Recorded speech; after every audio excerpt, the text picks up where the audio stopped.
Sitting next to me on my right-hand side is a gentleman from Tutor. He is Brandon Roberts. He is the Tutor Tobago officer. Welcome, sir. And joining us online by way of Skype, we have Dr. Faith B.Yisrael. She's the Director of Public Health in Tobago. Hi, Faith. Hi, and I have a doctoral degree of public health. I am not the Director of Public Health in Tobago. Oh, I see. All right, sorry. My information here is slightly incorrect. She is, however, a medical doctor. And we also have an attorney at law, Chrislyn Moore, on with us, also by Skype. Chrislyn, welcome. Hi, how are you? Thank you very much. Okay. Well, we're talking coronavirus, COVID-19 in Trinidad and Tobago tonight. Dr. Israel, do you have what the government has said to be the position with that in Trinidad and Tobago as of this afternoon? Yes. So could you let us have that information, please? Sure. This afternoon, the Prime Minister, in addition to the medical personnel, did confirm that we do have 4 confirmed cases in Trinidad and Tobago. Fortunately for us here in Tobago, those 4 cases are all in Trinidad and no confirmed cases in Tobago thus far. So that has been confirmed by the Prime Minister and by the Minister of Health. Another very quick correction, though, just because I do not have a medical degree. For example, I do not have an MD, but I have a Doctor of Public Health degree. Oh, I see. Oh, my apologies. Okay. And what is the position of government in respect of what we're going to be doing now? Okay, so the Ministry of Health and the Tobago House of Assembly basically has been saying what the rest of the world has been saying, which is we are going to try to test people as they come forward as it relates to the criteria that's needed for testing. In addition, those individuals who need treatment, they are going to be treated at 2 very specific locations in Trinidad, the Cora Hospital and the Hoover Hospital, since those are the places that are equipped to deal with the isolation and to deal with the kind of respiratory treatment that would be necessary for patients who need to be hospitalized. But I wanted to make one quick addition, one quick correction too. The name of the virus is the Severe Acute Respiratory Syndrome COVID virus /2. It's a new virus. And the name of the disease is COVID-19, meaning coronavirus 19. So the virus has one name, the disease has another name. Everyone who comes into contact with the virus does not necessarily progress to having the disease. It's sort of like the 2 stages with AIDS. Well, not necessarily, because you can be HIV positive, which means you're HIV positive, which is different from just coming into contact with the virus that is relating to HIV. So it's slightly different. Right. Okay. Any other thing of importance to note from the Prime Minister's address? Well, the Prime Minister today said several things, which is really important for how we need to respond to this. The idea is that we need to continue managing our own response to it, which is first, don't panic. I know when you tell people don't panic, the first thing they do is panic. But the idea is let's just not be too worried about what is happening. Let us take a little bit of time to be concerned. And with that concern, we will then act appropriately.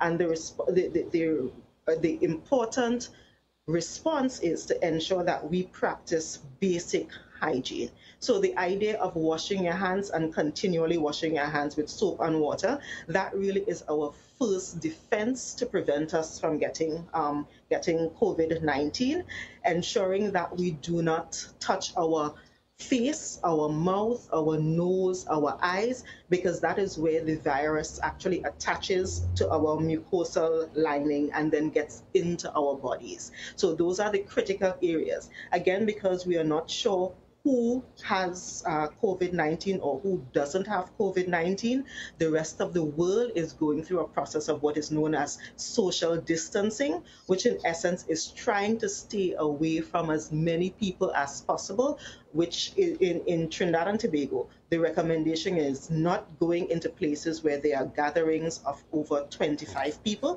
That is what is the recommendation. In other places, they use larger numbers, but for Trinidad and Tobago, we are going with 25. They have actually decided that activities like socializing in the bars and in the restaurants and so forth, we need to not do any of that now. A lot of the stuff we traditionally do in Trinidad and Tobago, the harvest and the lime and those things, we need to stay away from those, because the more we interact with people, the greater percentage it is of transmitting the infection, which is what we are trying to prevent. All right. Christine, are you hearing me? Crystal. Yes. Yes, I am. Do you want to add anything else of significance as communicated by the Prime Minister this evening in his address? Well, I want that. Was there not something about our borders? It is really reassuring that the Prime Minister took these steps. I think they were needed. They are consistent with what we are seeing internationally. It is timely. I think it is a thin balancing act that he has to do with regard to making a decision. He has to weigh the economy in one hand, and he has to weigh the lives of the citizenry of Trinidad and Tobago in the other. And, you know, no decision that you make is perfect. The Prime Minister has managed to reasonably walk the line, and these decisions are timely and needed. All right. I believe there was something about the closing of borders for 14 days, except for nationals returning home, as from midnight tomorrow night. Yes. I believe there was also midnight tomorrow. Is it not? Yes, all entry into Trinidad and Tobago for the next 14. Right. What about the school business? Schools?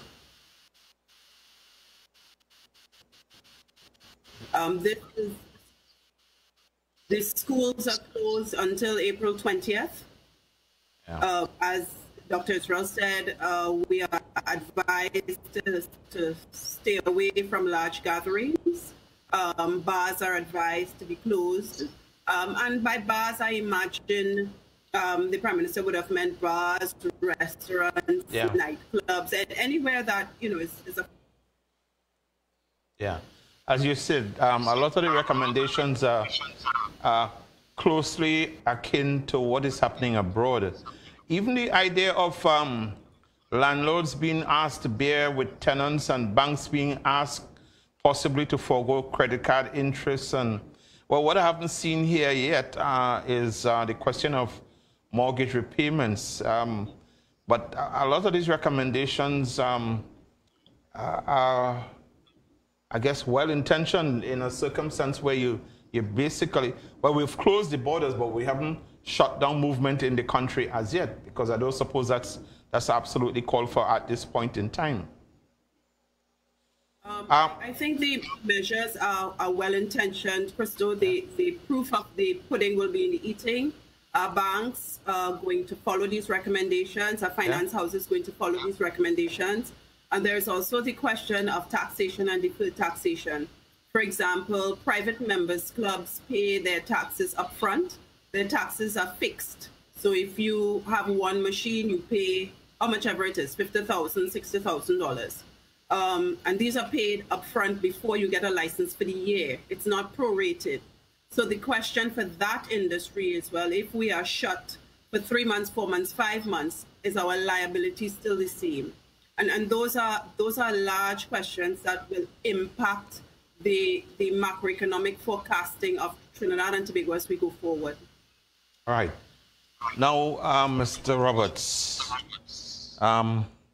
For where tutor is concerned, I believe there is mention today of a special kind of leave that is being discussed in the civil service. Pandemic leave? Sorry? Pandemic leave? Yeah.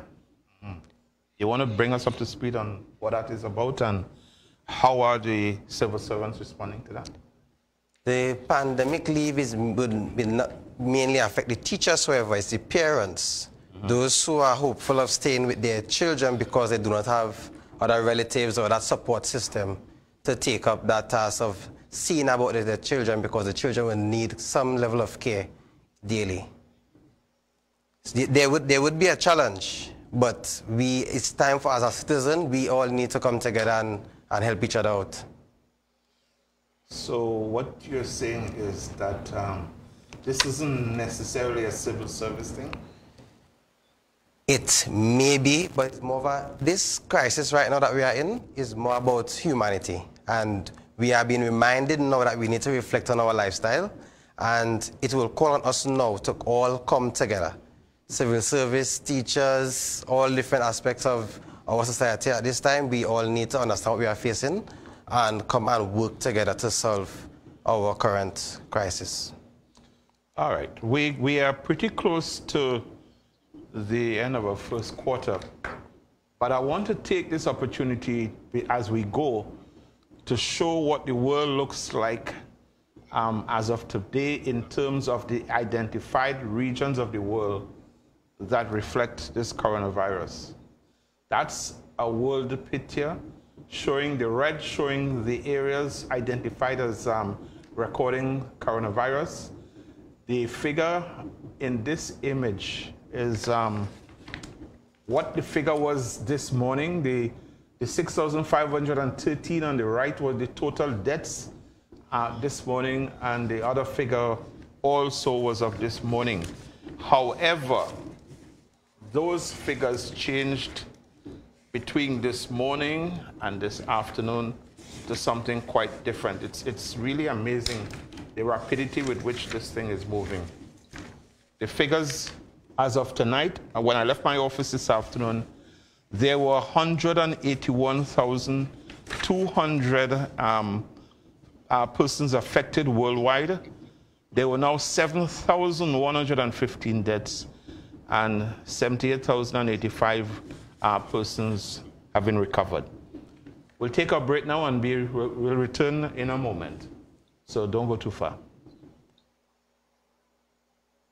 In the first instance, the Cabinet, in order to reduce the chance of community transmission of COVID-19 in the country, locked down this country's borders for 14 days. Trinidad and Tobago will cease to encourage and facilitate for the next 14 days entry into our country except under exceptional circumstances. This also applies to yachties docking in various bays around the island. Additionally, non-essential travel between Trinidad and Tobago is being discouraged. If you're traveling to Tobago, the Ministry of Works are making special arrangements that the ferry will travel, right? But when it travels, we want to minimize the opportunity for the virus to propagate. Having already closed schools and educational institutions this week, the Prime Minister announced this measure will be extended. Schools and places of learning will remain closed until the beginning of term 3, which is scheduled to begin on April 20th. A decision on SEA exams is expected within the next few days. In the meantime, the Prime Minister suggested exploring homeschooling and online class options. As gatherings of more than 25 persons are being strongly discouraged, bars and dining restaurants are being asked to close their doors for the next 14 days. The objective is not to congregate.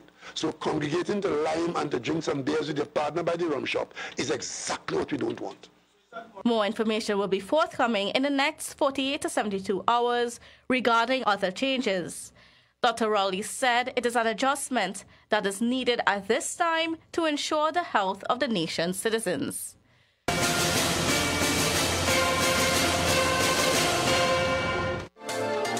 Value Up Optical celebrates 25 years of serving the eye care needs of our nation with our Jubilee Frame Festival 2019. The biggest eyewear event in TNT features 5 internationally renowned brands including Ray-Ban, CK, and Kate Spade with a whopping 25% off complete spectacles plus added incentives at select stores. Give your eyes a fabulous look this season. See press and social media for full details. Value Optical, caring for your eyes.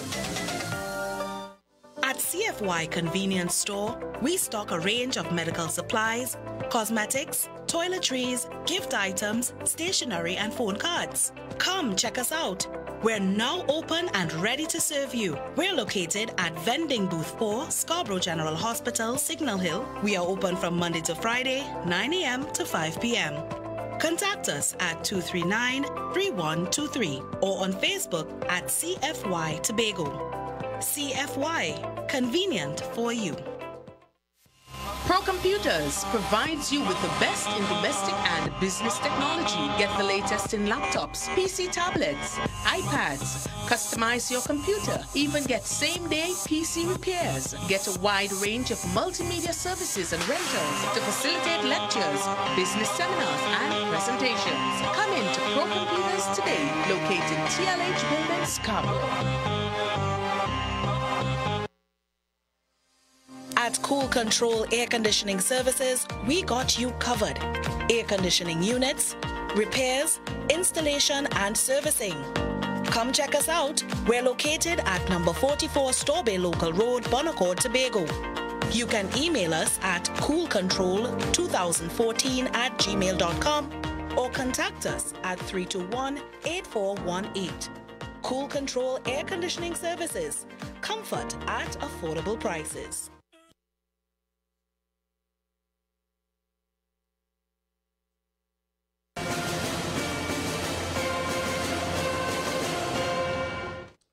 We're back and we're talking COVID-19 and what's been happening in Trinidad following the Prime Minister's announcement of certain, well, in my lifetime, I've only known, this is the first time I've known that the country has closed its borders, as it were.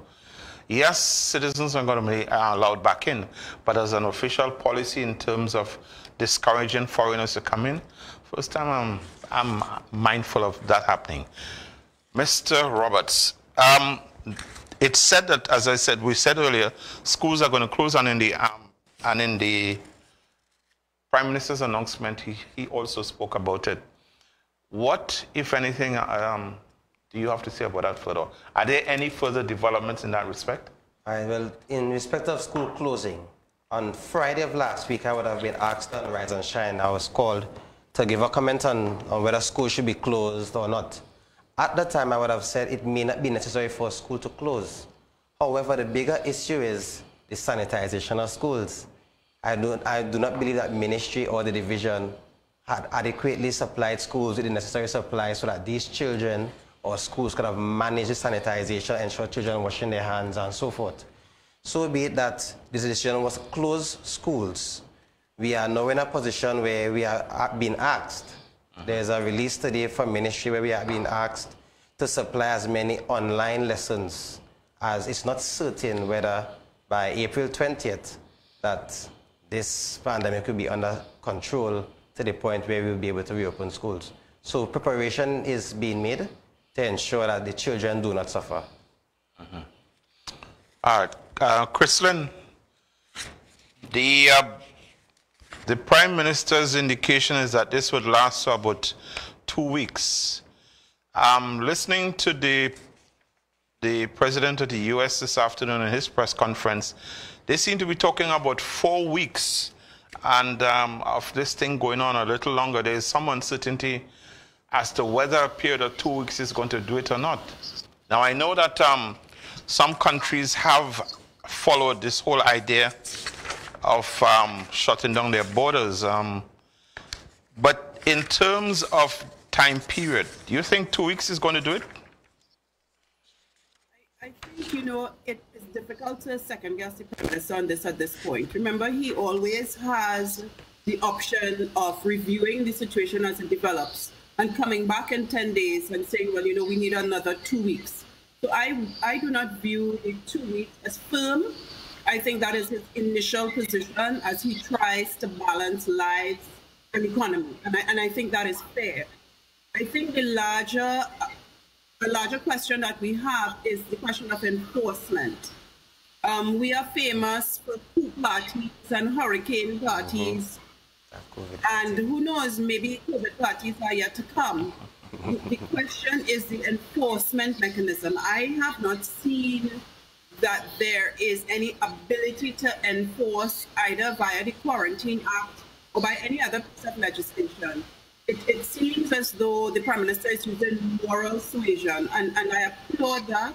I hope people are responsible and, you know, they take this seriously. But in the event that they don't, I am not clear as to the legal standing, save and except for the limited application of the Quarantine Act, which deals with planes and boats and so on.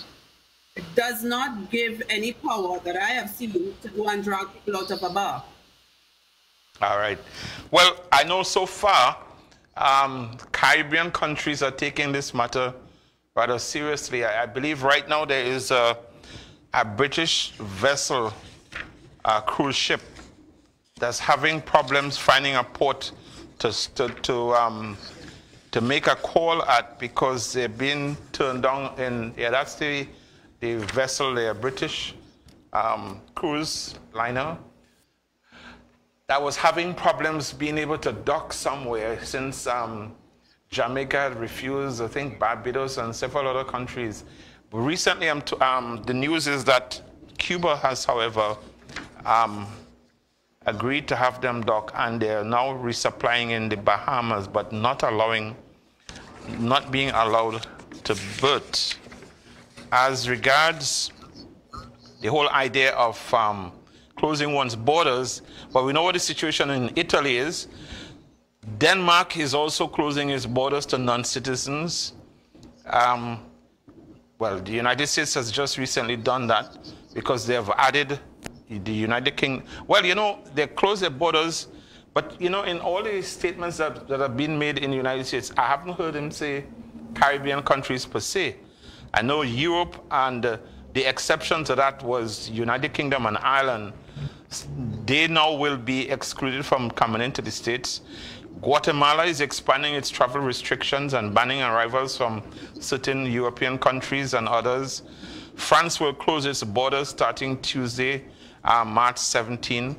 And Canada announced today, Canada has 375 COVID-19 cases. It announced today it's closing its borders to non-citizens. Let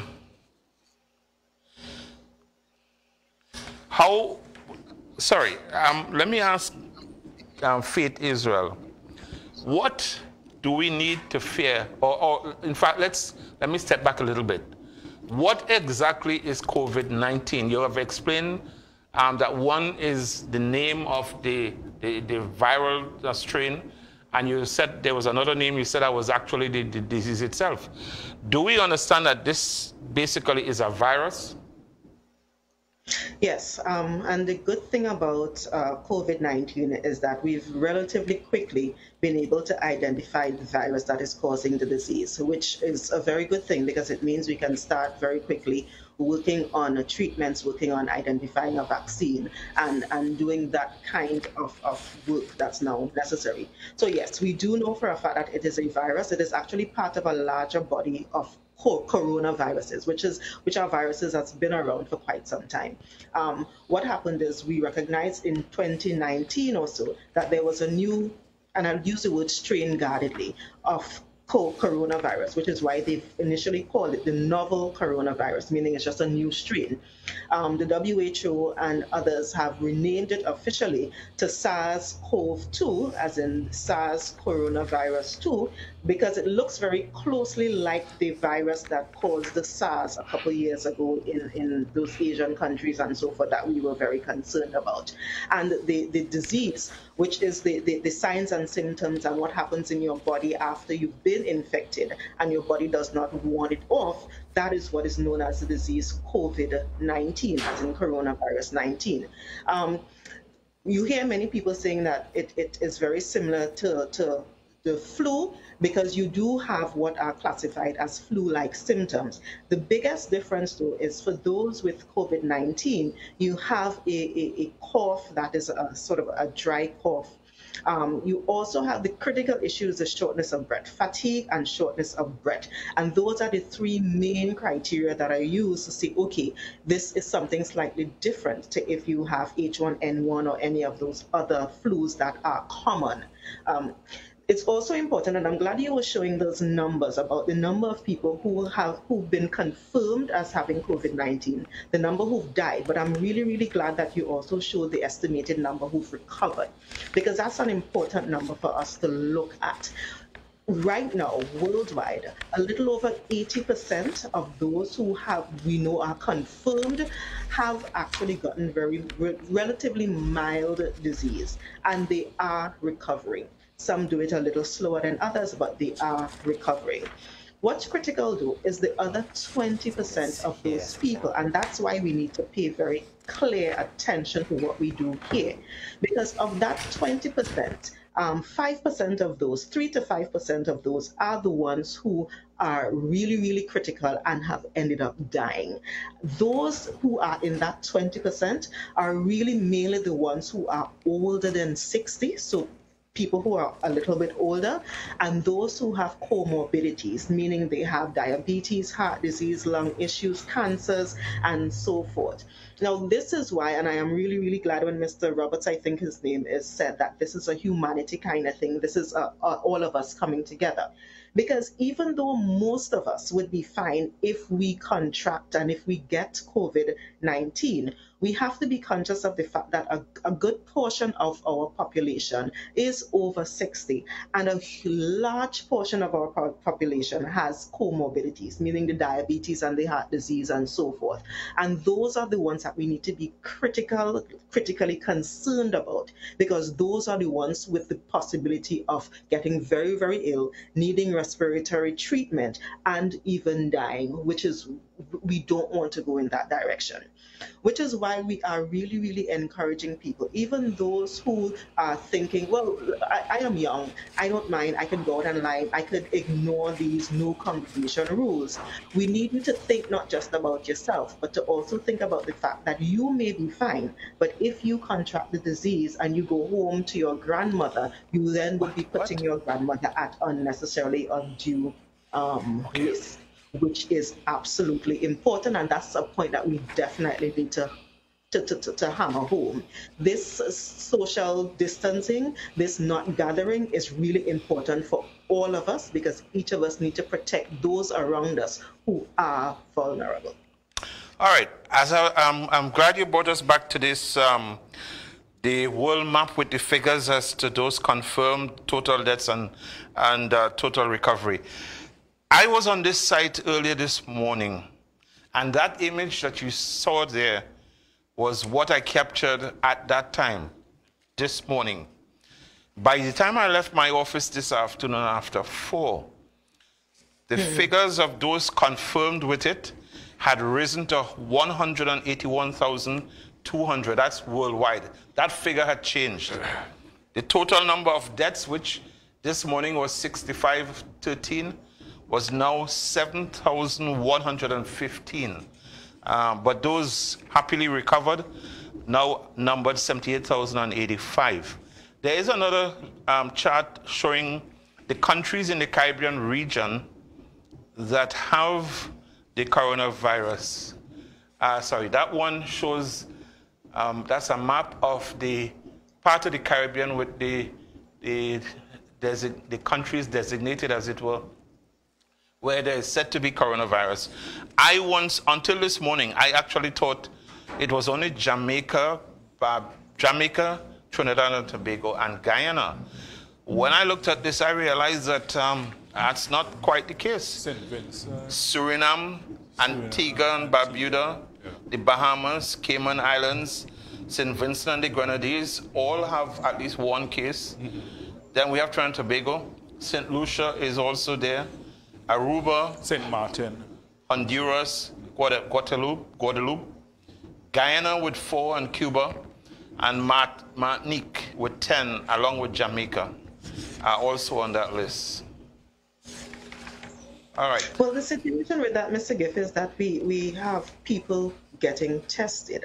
And as we test more people, we should expect that those numbers would increase. As a matter of fact, as you test more people in the United States, because in the US there was sort of a hiccup with the testing kits that they originally got, you would see these numbers increase, and they would increase quickly. That is why we need to be so concerned, because the numbers that you hear every day does not necessarily represent those who actually have it. Those are just the ones who've been tested, and we can confirm that they have it. This is why we need to be so absolutely careful.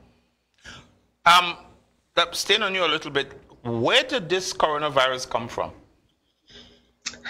Well, I am not sure that we know exactly where it came from. We know that the initial outbreak happened in Wuhan, China.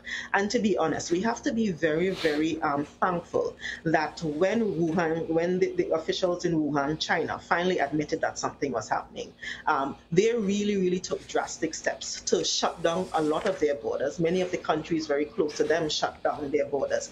And they went into overdrive to ensure that they could prevent the world from being inundated with this. They had hospitals that were built in under 2 weeks. They were renovating buildings because they were getting, remember, it's millions of people in China, millions of people even in Wuhan. And they have done quite a decent job at ensuring that this does not blossom and become as bad as we think it is now. If they did not hunker down and if they did not ensure that their response was adequate, it could have been 10 times worse than what we're seeing right now. One other question for you at this point. How is it believed that we catch the coronavirus? So the virus cannot move naked. Meaning it needs to be inside of something to move from one person to the other.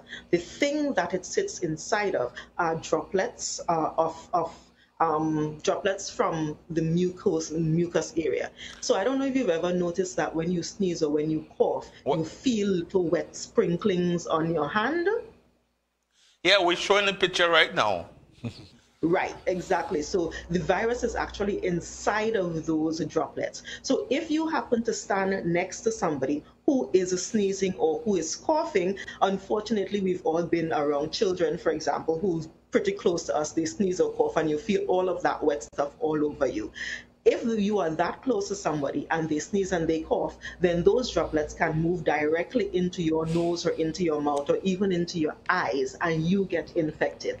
The other way, though, is if somebody sneezes or coughs in their hand palms, and then you go and touch their hand, you now have the virus on your hand, having transferred it from their hand. That is why we are encouraging people to not shake hands, even though it's the traditional, conventional thing to do to say hello. Let's not shake hands anymore right now until we get this under control. The other thing is, if somebody actually, sneezes or coughs into their hands, they did not wash their hands, they then touch a doorknob or a pen or anything, and you then go and touch the doorknob or the pen within a certain number of hours after they've done it, the virus is still alive on those surfaces. So you can then pick it up on your hand, and then if you touch your face, your eyes, your nose, your mouth, you then transfer it to yourself. So those are the main ways of transmission that we are certain about right now. All right, we've been joined by Mr. Martin George, attorney and Chairman of Tobago Business Chamber. Welcome, Martin. Hi, good night to you, Christo, and thank you, and good night to your panel, and good night to Tobago. It's indeed a pleasure to be here, even though it's under some very trying circumstances. By the way, any comment on the government's action so far in terms of what they propose to do, how they're dealing with the handling of the coronavirus? Well, the thing is, in the circumstances, when one assesses it, I would think that it is actually a very reasonable approach and a moderated approach that the government is trying to take, in the sense that you're looking at containment. While it may be a bitter pill to swallow for some business persons, at the end of the day, you look at the bigger picture, because if you have a rapid outbreak, then your businesses will suffer even more in the long run. So in other words, it's like short-term pain for long-term gain. That's how I see it. And, you know, I saw some persons a couple of days ago who appeared to be masquerading as representing, I think, the Trinidad arm of the Tobago Chamber, or the Tobago arm of the Trinidad Chamber, an organization headquartered in Westmoreland in Trinidad, where they were complaining about the businesses in Tobago and the effect of the coronavirus, and they wanted the Prime Minister to come over and meet with them. And, you know, I wondered, and I said, how could these persons be so disconnected from the reality of what is going on the ground in Tobago? In other words, you should be, as business persons in Tobago, coming out and saying, well, look, these are the arrangements we're making for parents, single parents who have no babysitter. We're going to give you some time off so that you can make arrangements. Because at the end of the day, there's a human side to it, Christo. And as business persons, you have to understand that, look, you roll with the punches and you try to ensure that the welfare and benefit of your workers and the general public is your primary concern. It can't just be that you are coming out complaining and groaning about, oh, your profits are down and, you know, you want the Prime Minister to fly over so that you could make more money. That cannot be the focus. You sure that is how they came across? That is exactly how it came across, and that's why I'm saying, you know, when you look at that collection, that grouping of persons who sat there, you know, purporting to represent Tobago, they don't look like me or you,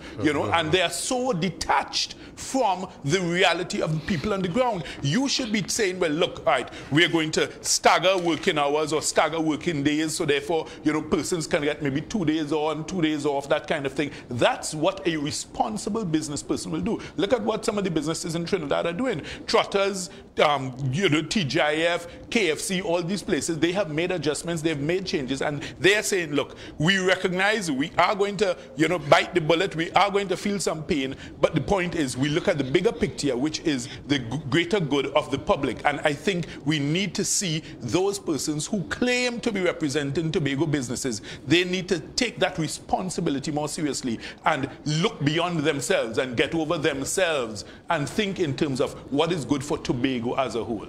Chrislyn, you want to add to that? Your own observations? Well, you know, again, I keep saying it's a balancing act. I don't agree that that was the tone that gathering held, but quite frankly, people would be concerned about their businesses. It's reasonable. It's not just profit. People, especially small business owners, are responsible for dozens and dozens of people. They're worried about their staff. If their business closes, they send home 20, 30 people. And you are seeing the effects of this decision on small business owners, particularly in the hospitality industry, as the borders are closed. Now, I am not saying that is the only consideration, because we have to balance our economy against life. And this is the real world situation that governments around the world are dealing with. They are all walking this tightrope. I mean, it sounds bad, but the questions governments are called upon to answer is how much of a hit our economy ought to take, and what is the equation point with regard to how many deaths are acceptable. That is the reality. So I wouldn't be too harsh on the chamber, and I particularly don't, you know, agree with the referencing about they don't look like us. That takes us in another way and it clouds this. What I would like to see on the issue of businesses is, we know the government has said that they're going to tap into the stabilization fund, the Heritage and Stabilization Fund. But we don't know how this is going to affect the citizenry, the small business owner, the medium business owner. We don't know. It is all well and good that the larger businesses, those chain restaurants, for example, they have a policy. It is reasonable to assume that they have a fairly sizable financial cushion that the business that, you know, operates on the tiniest of margins, the shop in the village, etc., they don't have. The question is, if the government is going to access the stabilization package, how is it going to affect the day-to-day life of the girl who works at KFC, of the lady who cleans your house, who is not going to be able to come to your home for the next 14 days, of, you know, that single mother who has to stay from her daily paid job and take care of her 2 and 3 children? Those are the things that I would like to hear the government roll out. I have no doubt that it will come, but the sooner the better, because it will allay a lot of anxiety. Well, you've heard that the government indicated that they intend to speak with the commercial banks and other institutions in terms of trying to have some kind of moratorium on persons who have mortgages and loans. So the thing is, there are some things that are being done, but of course you would want to see, I guess, more direct effects in terms of how are you going to alleviate the short-term pain. But as I say, we all need to understand that you have this as compared to if this thing spirals out of control and then it becomes, you know, of epidemic proportions in Trinidad and Tobago, the effect on businesses is going to be disastrous. So therefore, I think that at the end of the day, it was the most reasonable approach in the circumstances. While it may seem drastic to some, and of course to some persons, for their business perspective, they may think, well, okay, look, I'm going to take a hit. At the end of the day, I think it's better you take an early hit in a measured way than to have something that just, you know, balloons out of control. All right, at this point, we're going to take our last break for the evening, first and last. And we will be back in a very short time, so don't go anywhere.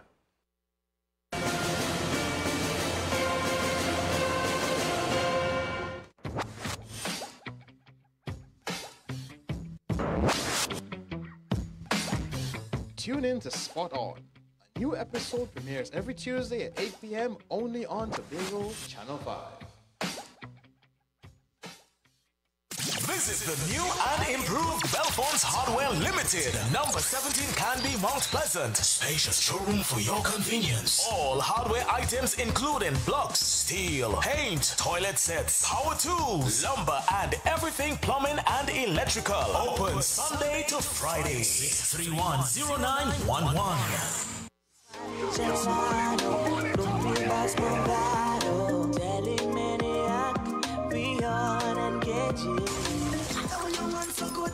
So shame the devil, me know you're good.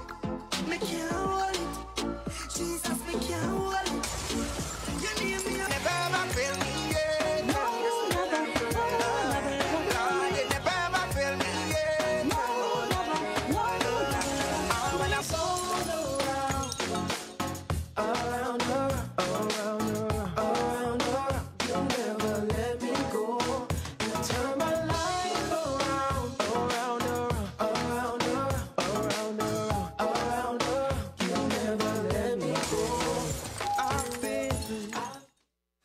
Central. You're now tuning into Direct Music TV Americas, Party Central, America's hottest lifestyle entertainment video music program, hosted by VJ to the Star, Anthony Alexander. DMTV Americas, Party Central, now airing every Friday and Saturday from 9 to 10 p.m. on Channel 5 in Tobago.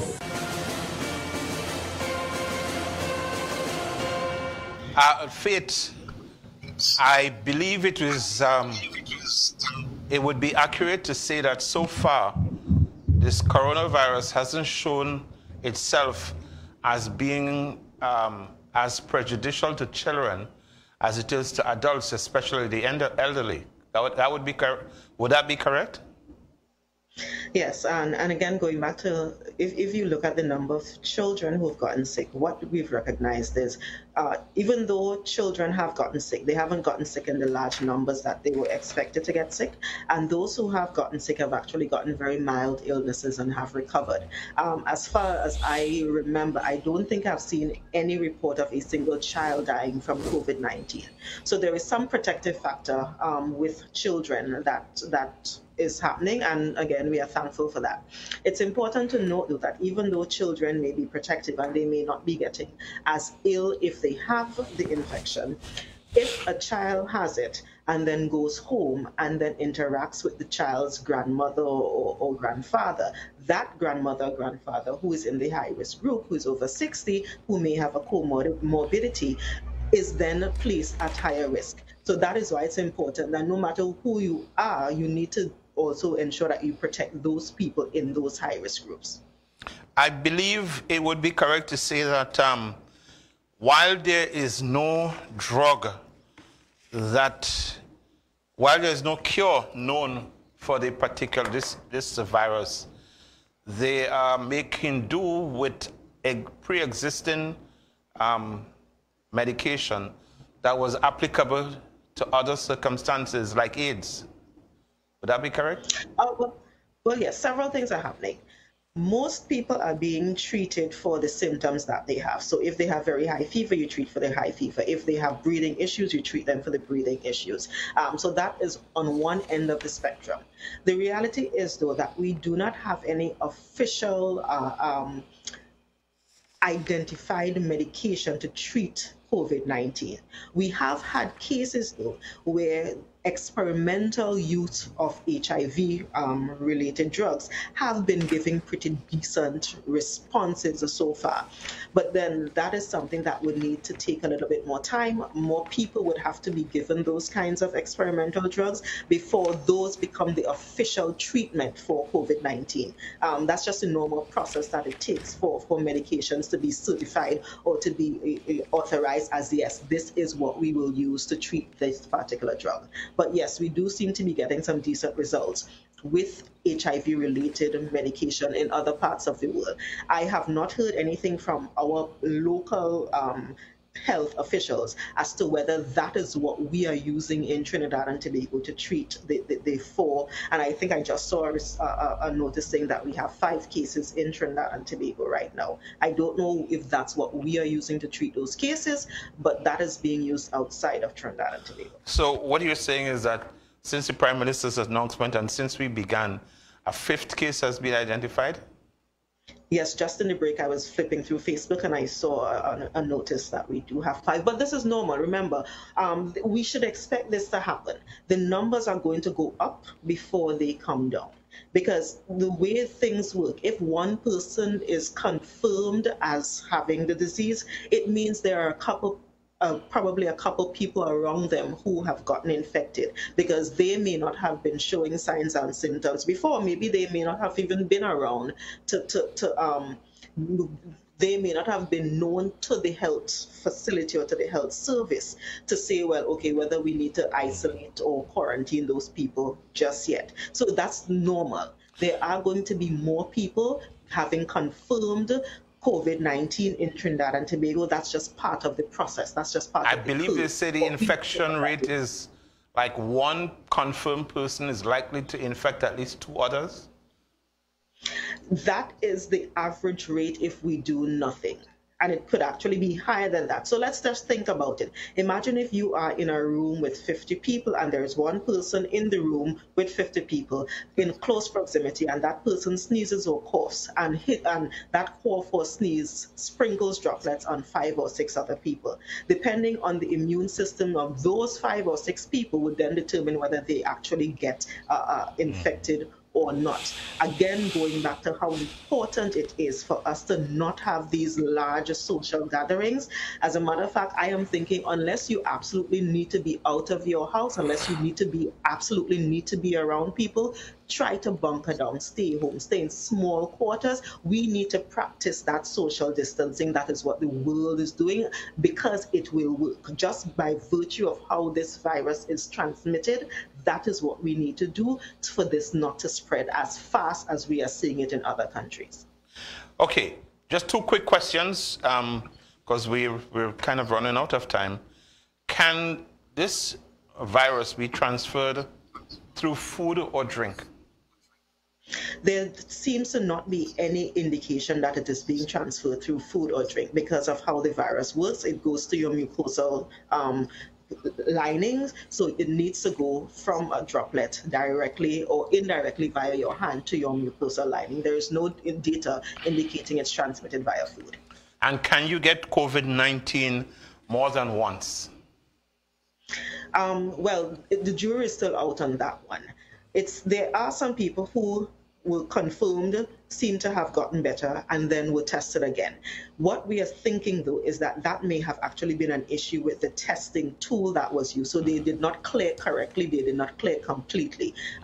Like most people, though, if you have a virus and you get it, then your body develops immunity to it to some degree if you're able to withstand and recover. We're hoping that that also happens with COVID-19, but we just haven't been in this epidemic long enough to answer those questions just yet. All right, as I was researching for tonight's program, I came across an interesting story posted on the internet that occurred in Thailand. That's a couple of days ago. Thailand, as you know, is very popular with tourists. They get thousands of people coming there on a yearly basis. But the coronavirus has slowed things down. One of the popular aspects of it in Thailand is these temples where they have a preference, an indulgence towards the macaques, the monkeys. Yes. And right now, there's nobody feeding the macaques. So there was an incident earlier. Look at the television.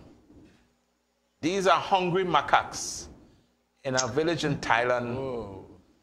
That are just running about, but they ended up in a fight, one gang against another, because they were trying, somebody had thrown a yogurt cover in, and that led to a fight among the macaques.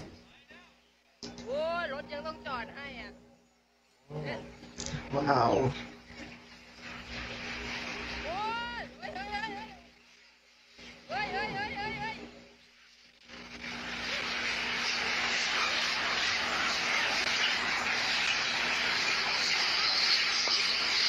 Yeah. I just found it so interesting. Yeah. I was in one of those countries once when even these animals, they tend to have them trained to take your glasses off your forehead. So in one flick, those animals can take your shades off, and what you're forced to do, you have to pay to get it back. Pay with food, by putting food for them. Yes. And what will happen is they'll take the food and throw away the glasses, and then you get your glasses. But in Thailand, the experience I had was the elephants. The elephant lifts you up with his trunk, has you up in the air, and then he gently puts you down, and then with his trunk, he's now begging for money. And you wouldn't believe the trunk is so sensitive and so agile that you put up a dollar bill, he grabs it, and then he passes it over to the trainer. All right, Chrislyn, we're about ready to close off this afternoon's program. Can I have your closing comments? I am concerned about Tobago's preparedness as always. I mean, I fully support the measures that the Prime Minister has put in place. As I said, they're timely, they're measured, they're cautious. I completely support it. But we are isolated, and we already know that our sickest patients are airlifted to Trinidad. I think we need some reassurance. It's time that the Ministry of Health sits down, the Department of Health, Division of Health sits down with stakeholders, reassures us about its testing, its policies, its ability to transport, the safety for responders, for the transportation persons, and so on. We know that there are only 3,000 test kits in the country. We have a population of 1.2 million. Those are the matters I would like to hear more about. Nonetheless, I think the measures that are announced today have struck the appropriate note, and I want to support those. Dr. Israel?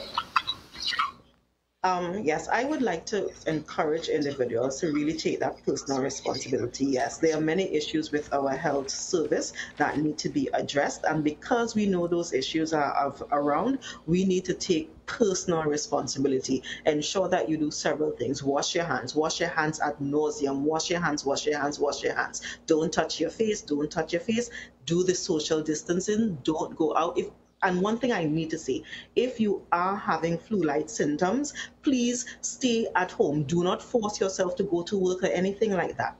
There are a list of health centers that you can call. Call them if you have flu-like symptoms. What we are telling people is to call the health facilities first, and then they would advise you on what to do, and not necessarily to go in with your flu-like symptoms, because that's going to cause a whole nother set of issues. So definitely wash your hands, wash your hands, wash your hands, because that is the key to preventing COVID-19.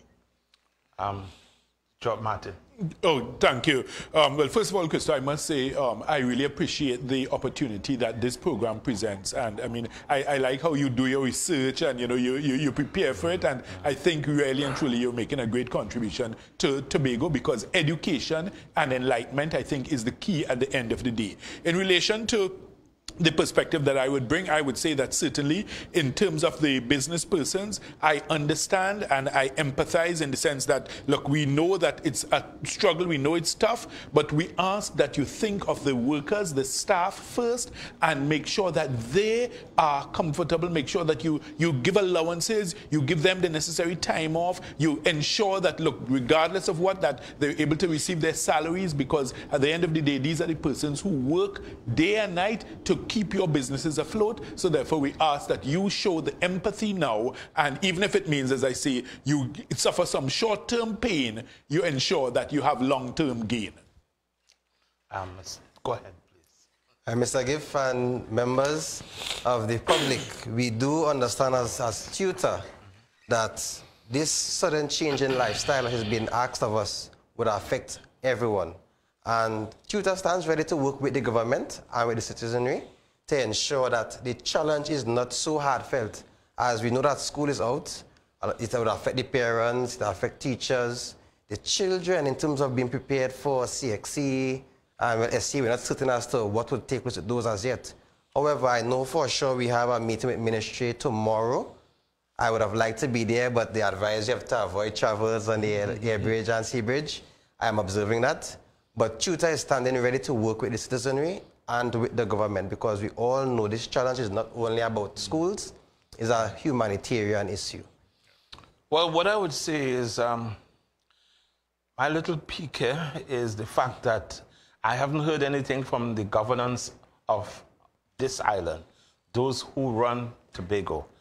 I really would have, this was an opportunity when, having had the Prime Minister speak, you could have had the chairman of the House of Assembly say something, and also make himself available or herself available, whatever they decide to do. It's still himself. Yeah. So questioning as to, okay, so I'm not sure about the air bridge, how that's going to function, if it's going to be halted at all, and or the sea bridge. And there are other issues I would like to know about. And the thing about it is the Prime Minister isn't in Tobago, and somebody in Trinidad may not have asked the questions.